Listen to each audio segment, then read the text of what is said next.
Hang on, just 1 second here. Put the brakes on, George. Because back in the 70s when I was watching the Jetsons, and I'm sure a lot of you were as well, we all wanted the flying cars, we wanted the moving sidewalks, we wanted the apartments and the houses in the clouds. We wanted the push-button life of the future, the 20-hour work week. Everybody was going to have this. This was the utopian future. Well, it turns out that we were kind of, sort of, maybe wrong, kind of. Well, I mean, let's face it, the predictions we had in the 30s, 40s, 50s, 60s, 70s, 80s, 90s, come to think of it, every single time there's a prediction, we sometimes got it wrong and we sometimes got it right. Well, welcome, because on today's episode of Musings of an Earthbound Alien, we're going to look at the future according to the past. Stay tuned, because here we go.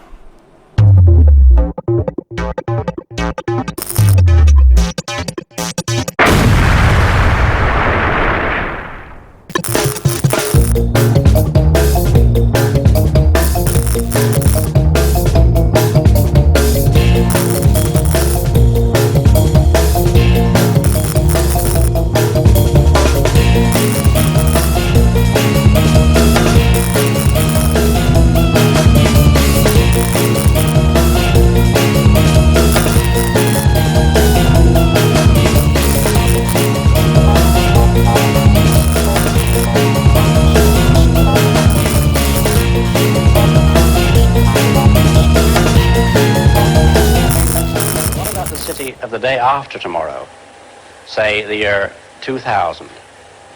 I think it will be completely different. In fact, it may not even exist at all. Oh, I'm not thinking of the atom bomb and the next Stone Age. I'm thinking of the incredible breakthrough which has been made possible by developments in communications, particularly the transistor and, above all, the communications satellite. These things will make possible a world in which we can be in instant contact with each other, wherever we may be, where we can contact our friends anywhere on Earth, even if we don't know their actual physical location. Futurists for hundreds of years have been predicting what life would be like 10, 50, or 1,000 years into the future. One of my favorite futurists and authors is Arthur C. Clarke. And that was him during an interview in 1964 on the BBC Horizon program. I'd say in this case, he pretty much got it right. Future developments and improvements in communications has in fact led to the development of instant interaction with individuals and groups all over the world, no matter the location or time. We all know that microwaves, satellites, fiber optic cables, and other developments like the internet have allowed cellular phones and video teleconferencing to expand the reach of communication tools and made our social world a bit smaller. It has in fact caused some other issues, of course, but we'll talk about that later. Sometimes these futurists made some relatively safe predictions, only based on existing direction that social and technological inventions were likely to take. Others had to take a leap of faith, a leap of the imagination to come up with a likely direction the future might take. Like the early predictors of horseless carriage, electrification of the home, and looking back at the 19th century, what wars might even look like in the future. One example was the May 19th, 1895 edition of the San Francisco Call. It was a newspaper back in the day. In that article, titled A Horseless Epoch, it was the imagination-catching headline, "Electricity will soon drive the useful animal off the street." The article goes on to ask the question, will horses cease to be a necessity for the traffic and pleasure of America? And it's perhaps nearer solution than the public imagines. The Paris to Bordeaux race of automobile carriages, to be run in June or the beginning of July, promises to foreshadow the approach of the horseless wonders. These forthcoming Paris to Bordeaux races are the competition of carriages without horses. and they are to demonstrate whether the end of the century will fulfill the promise of the beginning of the next, whether the long-delayed, often attempted interventions have been completed by the creation and adoption of a type of automobile carriage. I mean, the article was really interesting. It goes on to quote a number of officials, but one quotation that caught my eye is by a Dr. Chauncey M. Depew, who was asked whether he thought the horses were doomed as a mode of transportation. His response, and I quote, "I imagine that one fine morning we shall wake up with the apparatus ready to take us to our offices by an automobile carriage, or perhaps through the air. But in spite of my belief in the electric carriage of the future, I doubt whether the services of the horseless carriage will ever be fully realized. I believe that we will ever dispense completely with horse of the future. I cannot conceive our active Americans adopting themselves to the pursuit of pleasure in carriages moved by electricity or some other kind of motor except by the horse." Now, clearly, that doctor was somewhat accurate and at the same time not so accurate. We have moved past the horse and buggy days and into the combustible, internal combustion engine. Unfortunately, while electricity was the predominant mode of the horseless carriage initially, the internal combustion engine won out because of a number of reasons, mostly commercial. But we won't go into that right now. Another early example of a prediction was in the early 1900s. A Professor Simon Newcomb, a U.S. astronomer and scientist, proved, in quotes, that it was mathematically impossible to make a machine that would fly. He boldly declared in McClure's magazine, quote, "I cannot possibly conclude that the 20th century is going to give us the airship. What use would it be?" Unquote. Let's face it, predictions are really just a guess of what may or may not transpire in the future, based on what you happen to have at the time. Fashion, music, technology, social interactions, cities, communication, there's always been someone trying to predict the future. And of course, part of the reason that they're trying to predict the future is to make a buck or two from that prediction. My son Jonathan, who in the year 2001 will be the same age as I am now, maybe he will be better adjusted to this kind of world that you're trying to portray.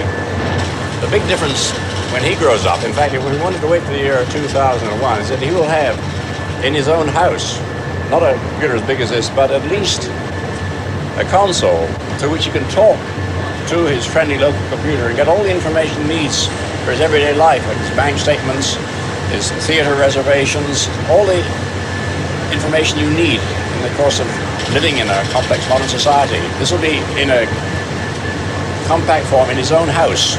He'll have a television screen like these here and a keyboard, and he'll talk to the computer, get information from it, and he'll take it as much for granted as we take the telephone. I wonder though, what sort of a life would it be like in social terms? I mean, if our whole life is built around the computer, do we become a computer-dependent society and computer-independent individuals? In some ways, but they'll also enrich our society because it'll make it possible for us to live really anywhere we like.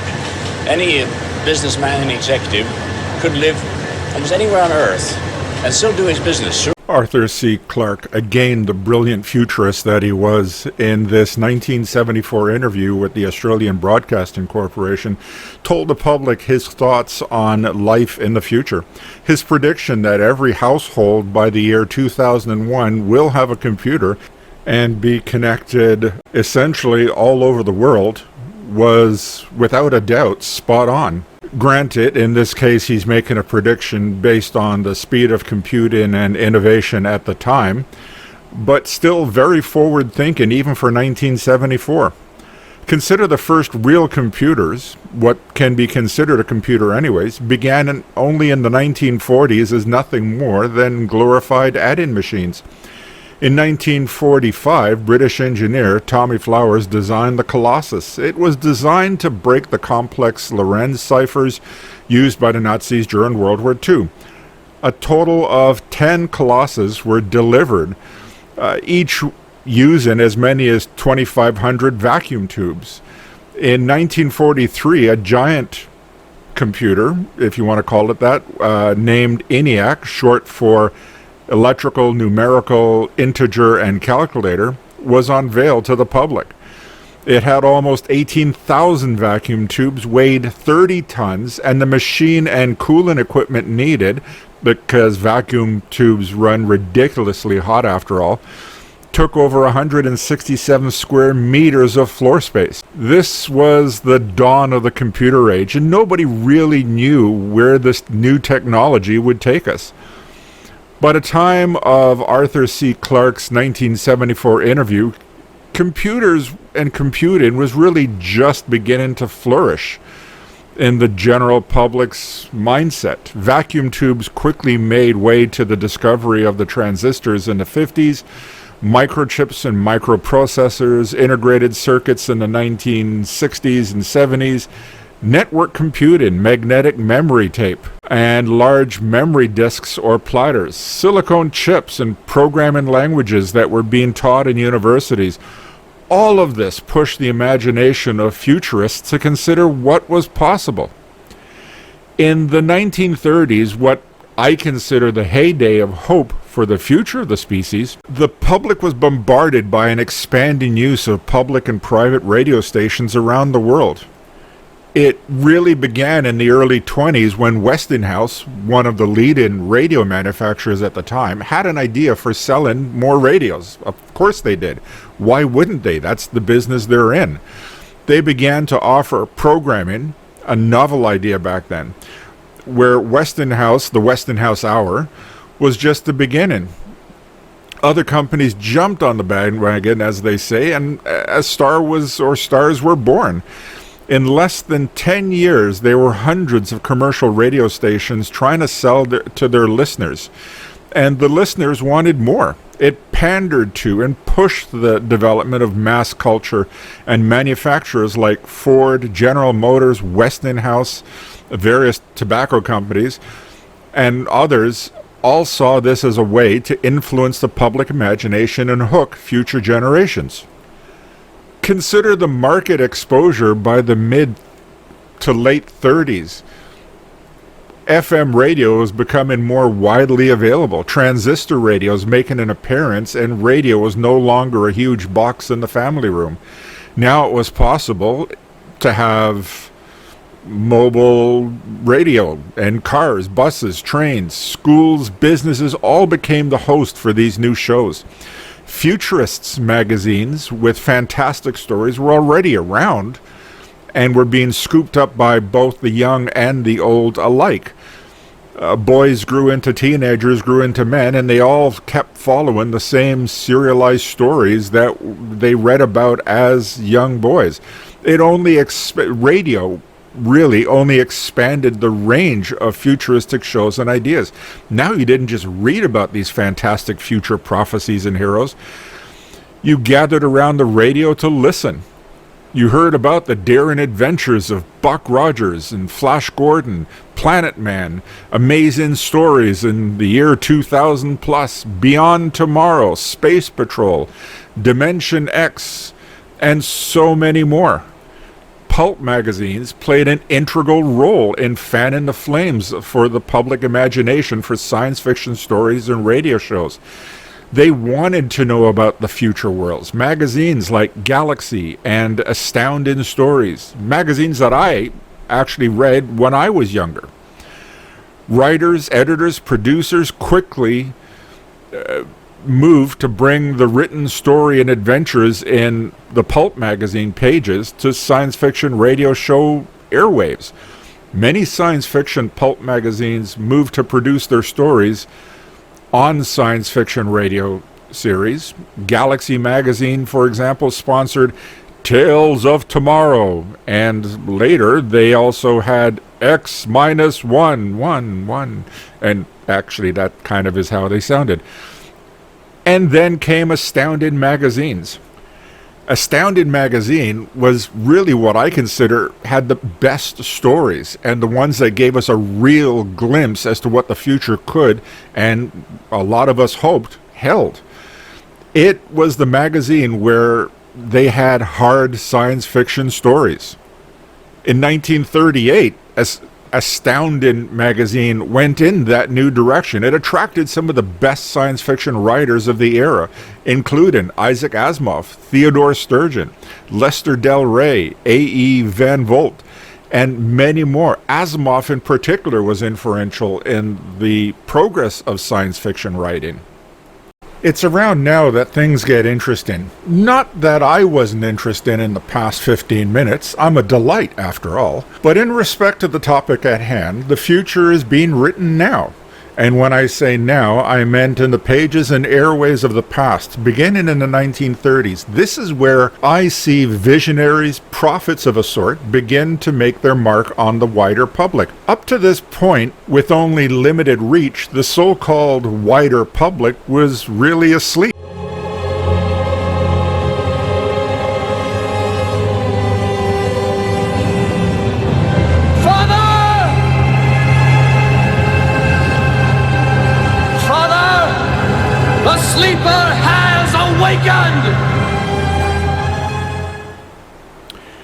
And the wider improvements and involvement of computers played a huge role in how some of those future predictions played out. The number of stories about robots and animatronic creatures increased tenfold, and in Isaac Asimov's 1940 short story Runaround, he devised a future need for robotic laws.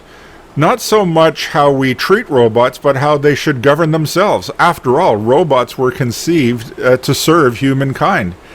As such, he included the 3 laws of robotics. The 3 laws quoted from the Handbook of Robotics, the 56th edition in the year 2058 AD, are 1. A robot may not injure a human being or, through inaction, allow a human being to come to harm. 2.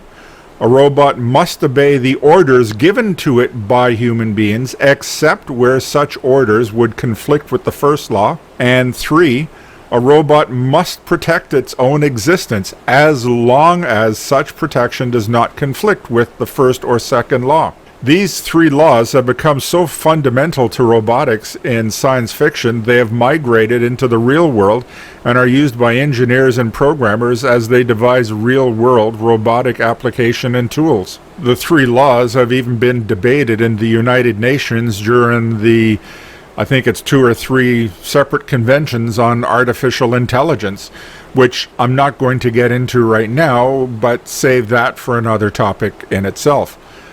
And while sci-fi authors and speculative fiction contemplate the future within the confines of their stories, they have also predicted some real-world changes over the decades. Robotic workers, for example, have been toiling away with extraordinarily little appreciation from the general public. In automotive and other assembly plants for years, they have overseen exploration on other planets like Venus, the Moon, Mars. They've ventured out towards deep space, for example, the Voyager missions, and even in dangerous places on Earth, in volcanoes, earthquake sites, collapsed buildings, mines, and deep inside radioactive spaces of nuclear facilities that are far too dangerous for mere mortals to venture. Artificial intelligence is being explored for many applications, from entertainment, education, navigation, and combat. It's that latter that has some in the robotic and computer industry worried. All hail Skynet. Futurists have influenced many of the fields of real science: engineering, chemistry, biology, medicine, physics, astronomy, not to mention a host of other disciplines. Take Gene Roddenberry as just one example. The story goes that Roddenberry came up with the idea to create the television show Star Trek in 1964. The show then premiered on television in 1966 and ran for 3 seasons before being canceled. In those 3 seasons, however, from the very short-lived sci-fi television program and through his vision, Star Trek, Roddenberry spawned countless real-life technological and even social innovations.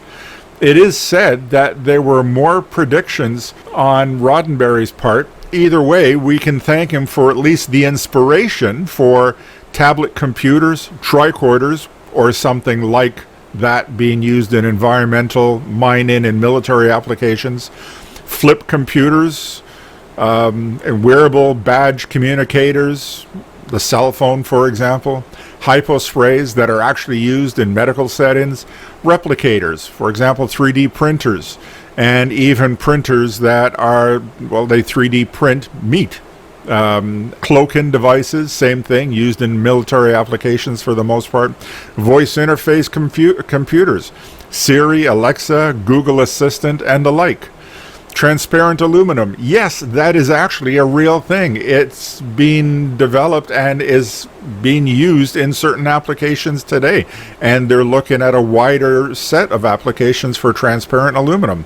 Bluetooth headsets, Uhura had one first. Google Glass, augmented reality. Portable memory from floppy disks to USB sticks and drives.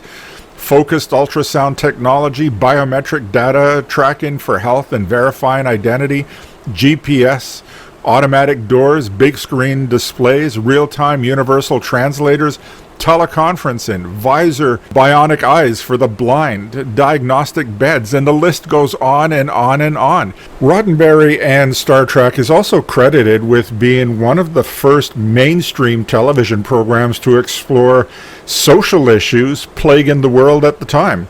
Star Trek dwelled into topics like war or the future of war, race, religion, bigotry and prejudice and tolerance. Subsequent incarnations of Star Trek, for example, The Next Generation, continued to examine these and other topics like sexuality, gender identity.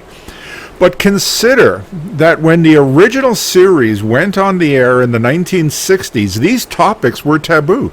Some channels and networks in the U.S. South, for example, refused to air the kiss heard around the quadrant between Kirk and Uhura.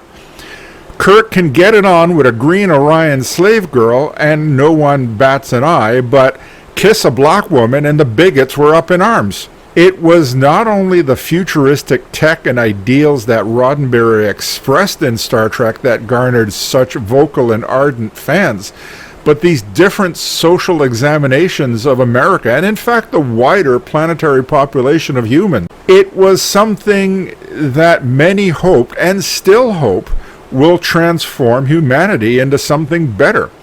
Now, I'm not going to debate where humanity is today and where it's going on this show, and to an extent I've already done that on previous episodes. That said, maybe I'll expand on some of those ideas in a later episode.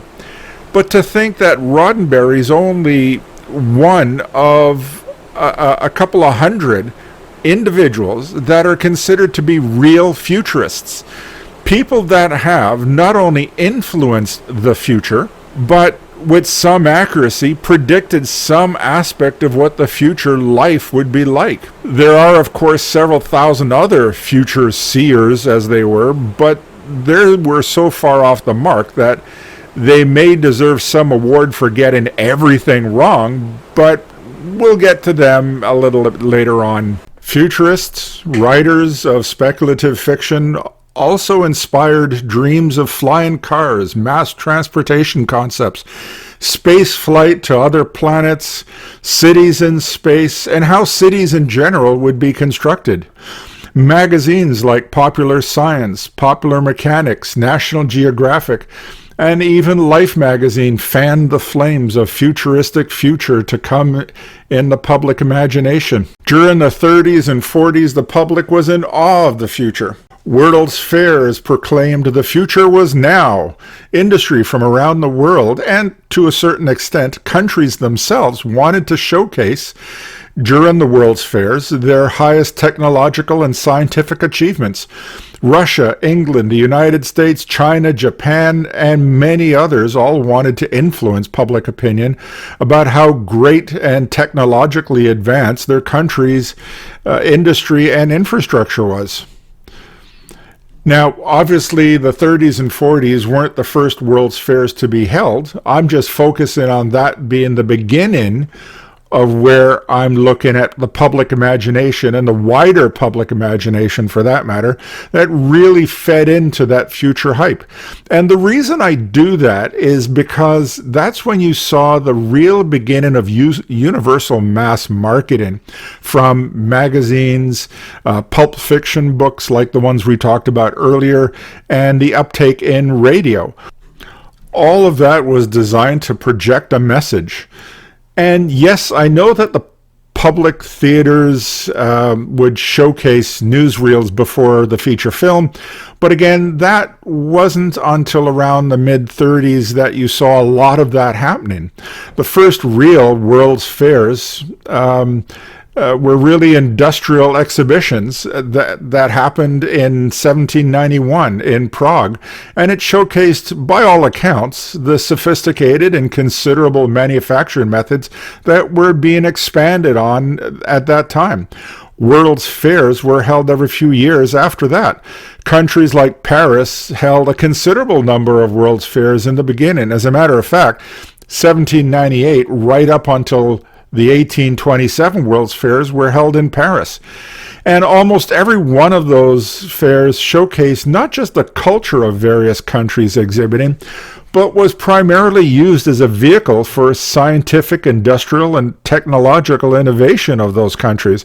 The 1933 Chicago World's Fairs, for example, showed the theme A Century of Progress. The 1938 Helsinki World's Fair, held in Finland, the theme was International Aeronautic Exhibition. My point is that the public had the opportunity to attend these, and those that did attend saw wondrous things of what the future could look like in many areas. New methods of construction for cities. Cities were being expanded at a phenomenal rate. After World War II, there was an immense amount of resettling of various populations around the world. Cities had to expand to accommodate them. And industry had to expand to accommodate the various methods of construction. The speed of migration dictated how quickly these cities and municipalities would expand into the country. Because of that rate of expansion, countries had to look at new methods of mass transportation. Sure, back then, building a highway was the rage. Massive multi-lane concrete structures created corridors to transport people and goods and services from one metropolitan area to another. But other than that, not everybody had a vehicle, and the distances were quite great between some of these cities. Along with the fact that most metropolitan cities at this point were really also beginning to feel that crunch, that overcrowding. It was becoming harder and harder to build new road structures within these metropolitan areas, and new ways of tunneling, new construction methods allowed for monorails, subways. The airship was still a viable method of transportation, and airplanes started to expand. After World War II, the airplane took off, no pun intended, like crazy. Aerodromes / airports had to be built. It sparked the imagination of the public as to where the future was going. Industry helped as well by taking up the challenge, and their design bureaus came up with fantastic types of vehicles. A reinvention of the electric vehicle, and we're seeing another reinvention of it now. Even today, the fuel cell, more efficient internal combustion engines made from lighter materials, bubble and dome-shaped windows on vehicles, automatic highways that would whisk you from point A to point B without even having to touch the accelerator, because your car would do it for you, and it would get off wherever you told it to. Nuclear-powered vehicles were even conceptualized. This included not just trains, but buses, trucks, cars, motorcycles, personal transportation mini vehicles, personal pods were conceptualized. All had space on the pages of Popular Science, Popular Electronics, Popular Mechanics, comic books, Time Magazine, Life Magazine, and others. Even Good Housekeeping showcased the kitchen and home of tomorrow. We got to see for all intents and purposes, in all of these venues, things like new methods of cooking, the new types of electric ranges, new kitchen designs that would allow for expanded family space in the home. We saw new ways to communicate, video phones, hand-free communicators, even new teaching methods that included terminal access to a mainframe computer was thought of back in as far back as the 20s and 30s. Educational computers that were designed just for the home. Headsets that would transmit through an electronic means the information from a textbook into your brain. The future was a truly wonderful place to be. And what helped spur on the public imagination was that in some ways they started to see these things happen in real life. Right around the 30s and 40s, for example, they saw the switchover from party lines on phones to individual phones being installed in homes. Bell and a number of other telephone companies from around the world, for example, around this time began to switch over from a central operator to where people would dial their own number. Now, clearly the numbers looked far different. Phone numbers, for example, look far different today than they did back then. But everyone obviously had to have a phone. Not everybody did. But they didn't have to wait that long. They had films in schools and in theaters and even over the radio that showcased instructional, or at least what we would call today instructional video, of how to use these new phones and these new gadgets in the home. Vehicles came out from manufacturers with push-button transmission, heated seats, adjustable mirrors, radios, and even two-way communication devices could be installed in a car or truck for the benefit of the user. They also saw other fantastic features that they thought only existed in sci-fi films. More and more homes in rural areas were even being electrified, and we might think it to be a crazy notion not to have an indoor toilet in facilities, but back in the 20s and 30s, a lot of rural communities in some countries still had outdoor latrines. I guess in the end, what it comes down to is the question: did the hype of the 1930s, 40s, and 50s about a fantastic future ever take place? Are we living that today? And when you examine what we do have today, the type of cities, vehicles, transportation system, manufacturing techniques, robotic manufacturing, communication tools, I think, yeah, so far we are living that future. Granted, it doesn't look anything like what we thought it was going to look like, but the basics are there. Unfortunately, what these magazines, radio programs, movies, World's Fairs, and Futurists even rarely, if ever, talked about is the elephant in the room. Subjects like poverty, unemployment, racism, food insecurities, corruption, bureaucracies all take away from that idealism that futurists and dreamers have been trying to create in the public mind. When you think about it, the public itself becomes disillusioned when we don't have what we thought we would have. When I ask in an informal survey if individuals think that we will ever have that idealistic future that they talked about back in the day, many people say, no, we'll never get there. But I still contend we're actually there now. What we're bombarded with in the media today is the negative aspects of the future that was never talked about. Those things like poverty, unemployment, racism, food insecurities, corruption, bureaucracies, power struggles between individuals and countries all play a part in how we perceive the present. Are we flying in space? No. Do we have hotels in satellite orbit? No. Do we have colonies on the moon or Mars? No. Can we fly to other solar systems? No. But short of these things, there is still, hopefully, futurists and a futuristic sci-fi possibility that we might one day live in that future that we saw back then. Are there pitfalls to any of this live in the future? Definitely.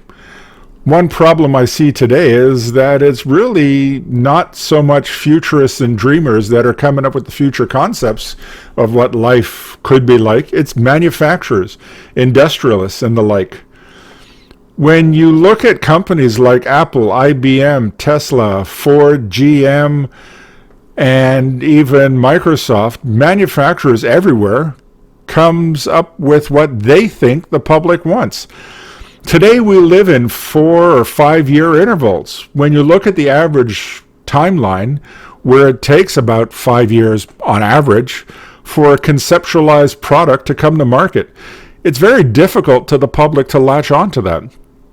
You can credit Steve Jobs for the innovations at Apple, but I choose to credit the engineers that came up with the internal workings of the iPod, iPhones, iPads, and whatever else they came up with for the public to buy.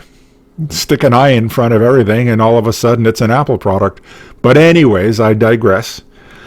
But what the public is buying is not necessarily what the public wants or needs at the time. And it's not just Apple, it's every manufacturer. Do you really think that the majority of the public wants a $2,000 cell phone for general use today? When you ask 90% of the public that you meet on the street or anywhere else what they actually use their cell phones for, the vast majority talk about surfing the web or social contact through Facebook and LinkedIn and whatever else they're using today.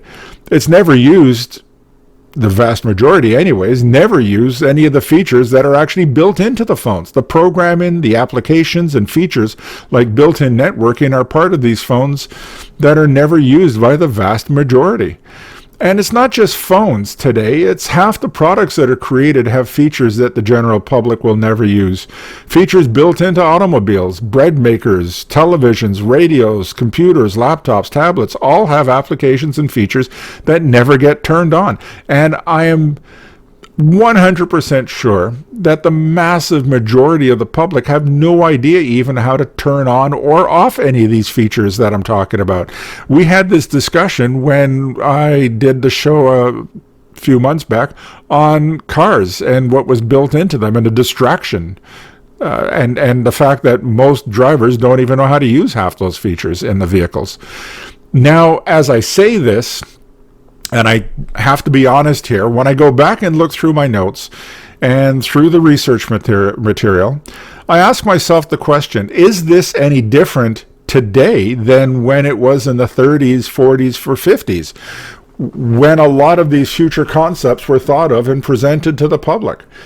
And I have to honestly answer, really, it's actually the same thing. Manufacturers, visionaries, industrialists, engineers, they came up with conceptual ideas to sell the public. They use these fantastic visions of the public that they see a future world of. They all wanted to sell the public, and people bought into it. I suppose on some level we can dig even deeper from a sociological or psychological examination of how the public perceives not only the past but the present and their future direction, but I'm not going to do that today. What I will do, however, is I'm going to leave you with this question. When you look at where you are today, do you see a future that you may have dreamed about as a child? Is there more than what you hoped for, less, or about the same? I think in the end we'll actually have to leave it there for now. I do, however, want to thank all of you for listening and look forward to getting your feedback. Comment in the space below, and don't forget to like this video and subscribe to the channel. And please feel free to share. I hope you all come back and we will chat about something else very soon. And everyone, stay safe out there. Bye-bye now.